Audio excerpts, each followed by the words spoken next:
ক্যামেরার সামনে এক রাজনীতিক, প্রশাসনের ম্যাজিস্ট্রেট, আর প্রকাশ্যে দেখানো হলো বৃদ্ধাঙ্গুল। এরপরই জরিমানা 40,000 টাকা। এই ঘটনায় তোলপাড় রাজনৈতিক অঙ্গন।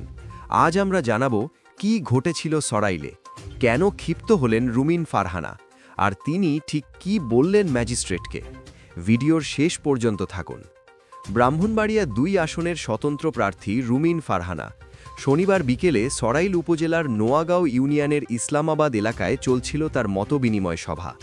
হঠাৎ সেখানে হাজির হন ভ্রাম্যমাণ আদালতের নির্বাহী ম্যাজিস্ট্রেট শাহরিয়ার হাসান খান। অভিযোগ, নির্বাচনী আচরণবিধি লঙ্ঘন। এই উপস্থিতিতেই ক্ষেপে ফেটে পড়েন রুমিন ফারহানা। শুরু হয় তর্ক বিতর্ক। এক পর্যায়ে তিনি প্রকাশ্যেই ম্যাজিস্ট্রেটের দিকে বৃদ্ধাঙ্গুল দেখান। সামাজিক যোগাযোগ মাধ্যমে ছড়িয়ে পড়া ভিডিওতে শোনা যায় রুমিন ফারহানার কণ্ঠ। Excuse me sir, this is the last time I warning you. তিনি অভিযোগ করেন, বড় দলের প্রার্থীরা মঞ্চ বানাচ্ছে, মাইক ব্যবহার করছে, কিন্তু তাদের বিরুদ্ধে কোনো ব্যবস্থা নেই, আর তার বেলায় প্রশাসন বাধা দিচ্ছে।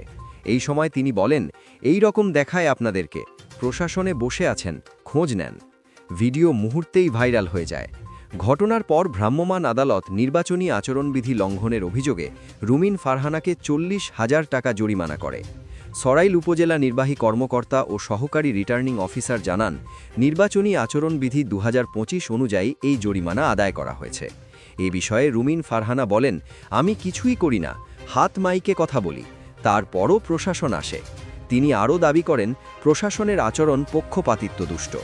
বৃদ্ধাঙ্গুল দেখানোর ব্যাখ্যায় তিনি বলেন, আমি প্রশাসনকে বৃদ্ধাঙ্গুল দেখাইনি, আগের একটি বক্তব্য মনে করিয়ে দিয়েছি।